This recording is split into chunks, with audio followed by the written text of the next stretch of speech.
Hey guys, make sure you stay until the end. If you make one common mistake, you may end up spending hundreds, even thousands of dollars on parts and diagnostics you don't need. Make sure you stay until the end. We'll explain what we're talking about.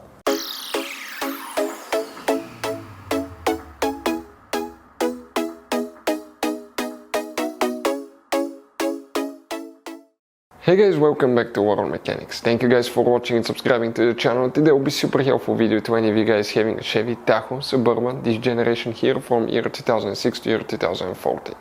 If you guys have one of those, if you need to find where the ignition coils fuses are located, it's actually two fuses because you have a V engine. You have one fuse for one side of the engine ignition coils and one fuse for the other side. We'll explain where you can find them, where you can buy cheap parts, tools, fuses, relays at a good price, quick shipping.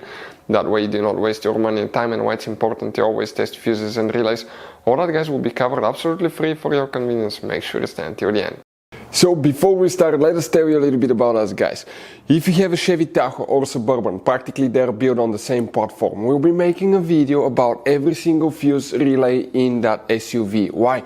Because let's say you're down the road, you need to find where the fuse for fuel injectors, fuel pump, ignition coils is located. That way you can fix your SUV and be back on the road. We will have that information. You'll just spend a minute or two watching the video, fix it, and it will take care of that problem.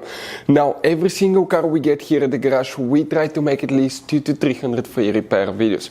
We take them, guys, completely apart. We show you how to do engines, transmissions, mechanical, body work, and we have more than 12,000 free repairs on our YouTube channels that can save you thousands of dollars in future repairs. In addition, guys, if you need to buy any parts, tools, fuses, relays at a really good price, quick shipping, that way you do not waste your money and time, we will put the links in the description of the video below for your convenience. So let's start on it now. So now, if you guys need to find the ignition coils fuses, we will demonstrate on this generation Chevy Tahoe where you can find them. Chevy Suburban is practically the same way, the same vehicle, just longer. They're built on the same platform. Now here, guys, let's explain. You have three different fuse boxes. Today we work in just one. That's right under the hood. Pop the hood open, and facing the engine on the right side under this cover you have a fuse box. And once you open it, it will look like this one. This is the engine fuse box layout. Before we continue, let's explain why it's always a good idea to test fuses and relays. So now, why it's super important, guys, to test fuses and relays? Because often you may think you have a good fuse, right?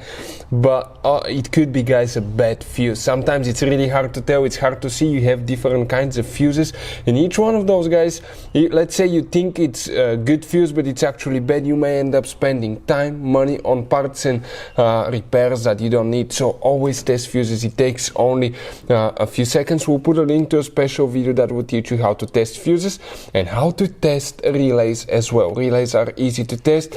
That way you can eliminate that possibility for something that's not necessary, guys. So check out the links, will be in the description of the video below. Here, guys, you need to check two fuses as we talked, the ignition coils. So now this is towards the front of your Chevy Tahoe Suburban, windshield side, passenger side, driver's side. We're going to zoom in. We'll come towards this side here. Towards this side, towards the windshield and the passenger side. If we come in that row of fuses, the first fuse that you need to check is fuse number 13, that 20 amp fuse right here. And the second fuse that you need to check is fuse number 24. We are talking about this fuse right here. 13 and 24, so check these two 20 amp fuses. If you have any questions, don't hesitate to let us know. Thank you guys for watching. See you next time.